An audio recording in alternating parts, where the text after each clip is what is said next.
have the dates. So you're going to have something like March 2003 to September 2006, right? And then you're going to have the position and who you work for, that type of information. But right beneath that, what you want to really think of are three basic lines: responsibility, action, results. Okay? Call it RAR. So first, you've got your header information with your name, title, email address, all those types of things, address. You've got a professional summary, no more than 2 or 3 lines. Then you have your education, if that's real critical, put that up front. Then you've got keywords or self-development, those types of things, where you capture all the key buzzwords that they're going to be looking for. And then you've got your work history. And the first line of your work history is obviously going to be, the date. So you're going to go March 2003 through September 2006, and then you're going to say Acme Company, Director of Professional Services. And then right beneath that, you're going to use an RAR format. R stands for responsibilities, actions, and results. And so you want to capture my key, what your key responsibility was to provide training for customers, right? Actions: delivered more than 850 sessions of training with a 4.7 customer satisfaction rate out of a Likert scale 5.0, right? And then finally, responsibilities, results.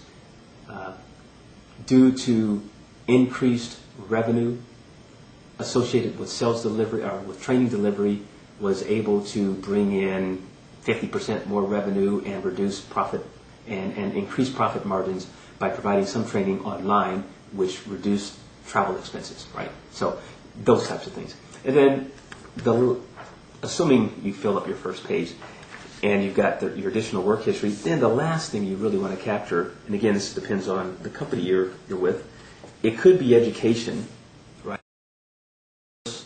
Page. If it's not critical to have the education on the first page, then you're going to have it on your second page. And then the last thing is professional associations. Okay? So obviously, no one's going to be able to read my terrible handwriting, but you'll get the basic message. No more than a 2-page resume, right? And you're going to capture your key information: your header, summary, your education, some keywords, your work history, and then depending on if you have to put your education on your front page or your first page or your second page, make a decision on that. But then finally, finishing up with professional associations. Save, it's not critical. Some things that people think are critical that aren't critical. An objective. If you put an objective on your resume, you may actually alienate yourself.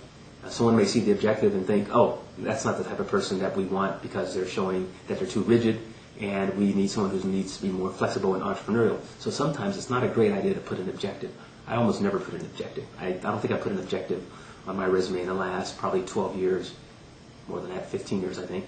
And I've got pretty much every job I've gone after, I got an offer, whether I accept it or not, but never use an objective statement. The other thing I don't do is I don't provide a lot of information regarding references, not in my resume. If they ask for it, I've got that information readily available for them. And then secondly, another thing I do not do is I do not go into details about a number of my other background, whether it's community service, ethnic organizations, or other non-professional associations of which I'm a member.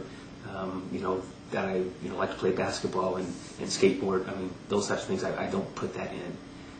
I capture that in other ways in a more subtle way throughout the resume, because if you're involved with team sports and you're competitive, history has shown that about 10 to 12% increase in your base salary for those individuals who have been involved in competitive sports. So it is good to show that in some way. For example, receive most valuable player for my soccer team or gymnastics team or whatever it might be. So you can do that in a subtle way as part of your professional summary section or other parts of your resume, but I wouldn't do it as a separate piece. And a couple of reasons for that is, unfortunately, there are different prejudices. Certain individuals and companies believe that if the individual is out there playing sports or involved with too many community activities, perhaps they're not going to be focused on my business and what I need them to do. It's not fair. It's not right. A lot of progressive organizations are out there, but there are certain ones that aren't that way. Now, I have a lot of people say, well, if that's the type of company that they are, I don't want to work for them anyway. Well, think of it this way. You can always make that decision after you've got the offer, right? So don't exclude yourself. Cast the net wide, leave all options open, Don't burn any bridges behind you. And then you can always say no if you don't really want to accept a position with that other organization. But by having more than one offer, having multiple offers, and that's what we're really talking about here. By having multiple offers, what you'll essentially be able to do is you'll go in with more power and you'll be able to get more opportunity and higher salary and so forth, and you'll feel more confident with the companies you really want to go to work for. So, in mind. Quick little thing that a lot of people ask about. What do I do about my resume? Okay, so there's a quick little overview on the resume. Again, go to skillofsuccess.com if you'd like. Download this. It's free. Okay, this is not a commercial. You can go down there and download it for free. There's a template, but it's just hard to obviously do that and provide all that information in a video format like this. The other big question I received is, okay, during the interview process or prior to the interview process, what do I do for preparation? And then what are some of the key questions that come up in an interview, and how can I address those